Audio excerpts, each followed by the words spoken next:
먹을 것이 없던 과거의 대한민국과 달리 현재 대한민국은 풍족해졌지만 이에 따른 부작용이 참 많습니다. 그중 대표적으로 당뇨병 환자가 급증했다는 30세 이상의 한국인 중 270만 명이 당뇨병이며 이는 10명 중 거의 1명꼴에 해당합니다.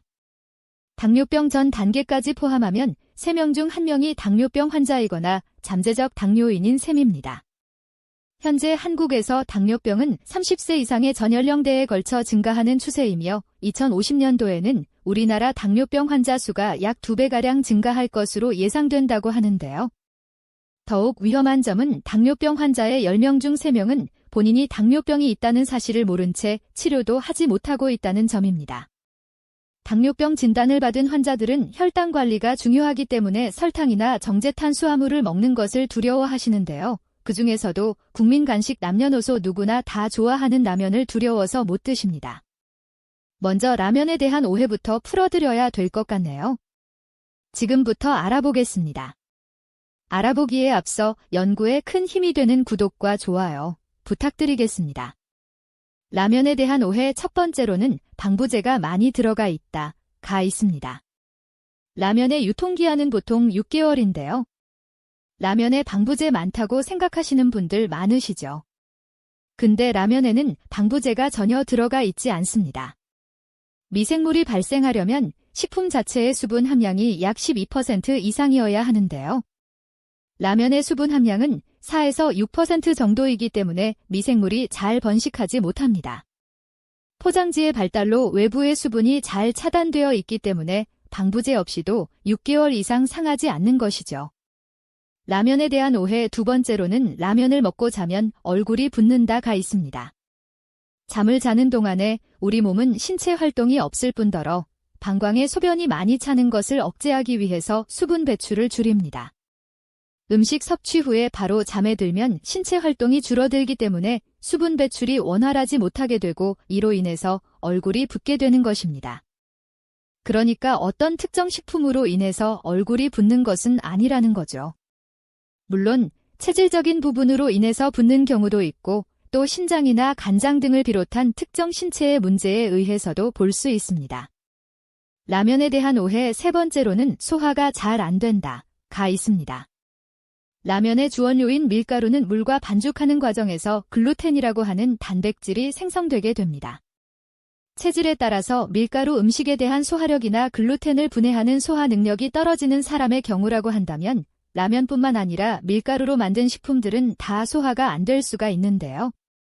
파스타라든지 수제비 등은 동일하겠지만 발효를 거치는 빵은 소화가 잘 되는 경우도 있습니다.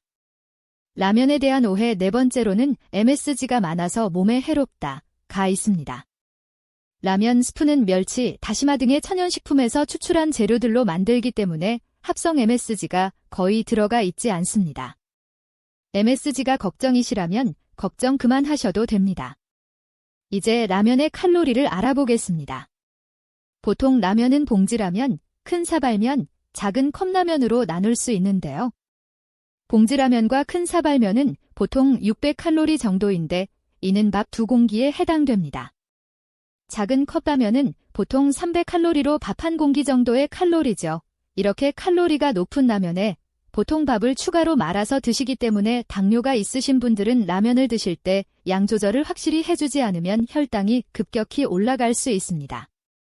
이번 시간에는 남녀노소 누구나 즐겨 먹는 라면에 대해서 당뇨 환자분들도 건강하게 섭취할 수 있는 방법에 대해서 알아보도록 하겠습니다.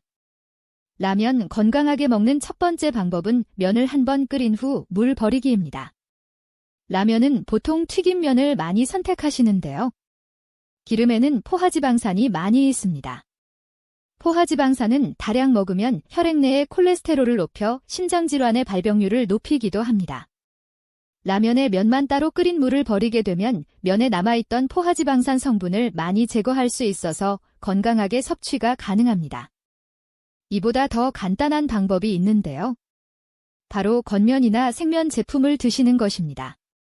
튀긴 면 대신에 튀기지 않은 생면을 쓰신다거나 아니면 건면을 쓰시게 되면 지방 함량을 거의 80% 가까이 줄일 수가 있습니다. 지방이 줄어들다 보니까 열량도 거의 40% 정도 감량할 수 있기 때문에 라면 제품을 선택하실 때 튀기지 않은 면을 선택하시는 건 굉장히 건강한 선택이라고 할 수 있습니다. 라면 건강하게 먹는 두 번째 방법은 스프양 줄이기입니다. 라면 속에 들어있는 스프도 위험합니다. 이유는 나트륨 때문인데요. 보통 라면 한 봉지에 있는 나트륨 함량이 거의 2000mg 정도 들어가 있어서 한 번의 섭취로 일일 권장량인 2300mg에 육박하게 됩니다. 그래서 라면을 드실 때 스프를 반 정도만 넣어서 심심하게 드신다면 더욱 건강하게 라면을 드실 수 있습니다. 라면 건강하게 먹는 세 번째 방법은 식이섬유와 단백질 같이 먹기입니다. 정제 탄수화물로 이루어진 면을 먹었을 때 흡수가 빨라 혈당이 급격히 올라가게 되는데요. 식이섬유가 많이 들어간 양파나 파, 당근, 양배추, 숙주, 버섯 등을 넣어서 먹으면 혈당이 급격히 올라가는 것을 막아준다고 합니다. 또 라면의 성분표를 보면 탄수화물과 당, 지방은 많은 반면 단백질이 적은 것을 볼 수 있는데요. 계란이나 두부, 닭가슴살 등 단백질을 첨가해서 드시면 훨씬 더 균형 잡힌 식사가 가능하겠죠.